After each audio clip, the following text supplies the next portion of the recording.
Well, before he was your typical American citizen, our next guest, Jack Barsky, was Russian-born Albrecht Dietrich, recruited by the KGB to become one of the best trained secret agents ever sent to the United States.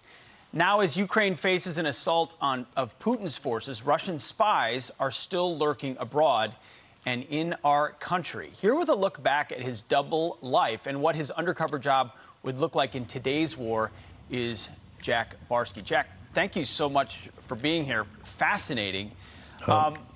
You worked as a double agent. You did espionage on behalf of Moscow. How much is that done today, both in Europe and in the United States? It's done everywhere, but I'm reasonably sure that it's in a different fashion. You know, the illegals were in the KGB era were the elite of the elite. You know, there was a mystique about us. You know, we were the most highly trained, and there were very few of us. But you know, to find us was nearly impossible.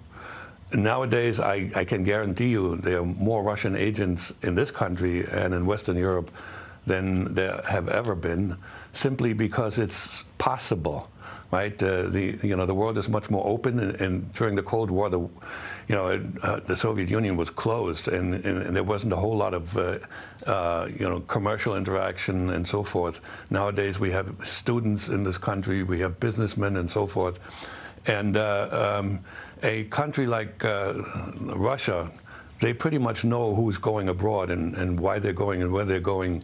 And I guarantee you, a lot of them are talked to by Russian espionage agencies and ask, can you help us out?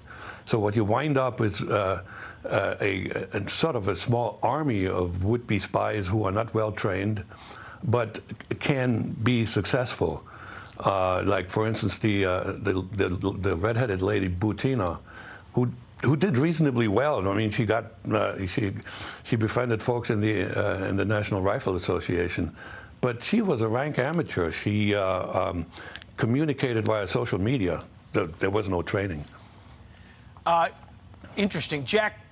As it pertains to both Ukraine and the United States, then, if the intel networks for Russia are so robust, then was bad intelligence given to Putin about how easy it would be to go into Ukraine, or did he disregard it, or did they get it wrong? What happened there? Okay.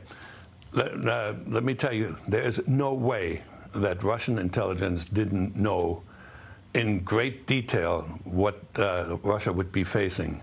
Not so much the FSB, but the military intelligence of Russia is one of the best in the world. They're not really that well known, but they are the best of the three. The GRU and even the FSB and the SVR, the other two agencies, I guarantee you they had insiders in Ukraine, lots of them. There's no way that they didn't know that there's an intrinsic hatred for everything Russian amongst Ukrainians. There's no way that they didn't know that. So there's two choices here. Either they were afraid to tell, or they did tell and Putin just dismissed it. It could be a mixture of both, because, you know, Vladimir Putin has had a history, a long history, knowing that he is the smartest man in the room, and just like ignoring the advice from his people. And on the other hand, you know, if you know that you get punished for giving bad news, then you just maybe not talking about it. Jack, I have to ask just a question that I have. How does a former KGB spy end up in the United States? And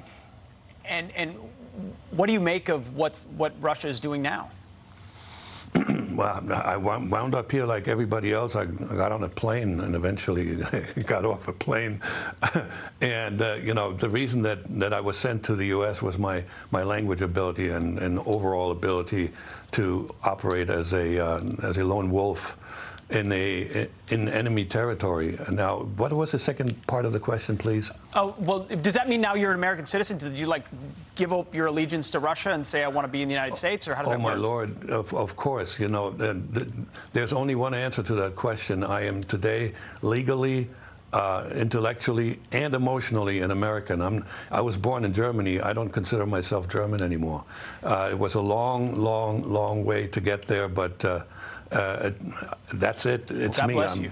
No, the Thank second part of my question was, what do you then, from your perspective, with everything you know, what do you make of what Vladimir Putin's done for over a month in Ukraine? Well, you know, we as a country have not paid enough attention to what Putin has been planning for a long time. He wants to establish Greater Russia the way it once started.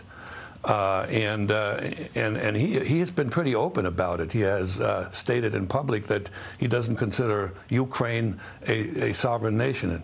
Ukraine and Russia should be united.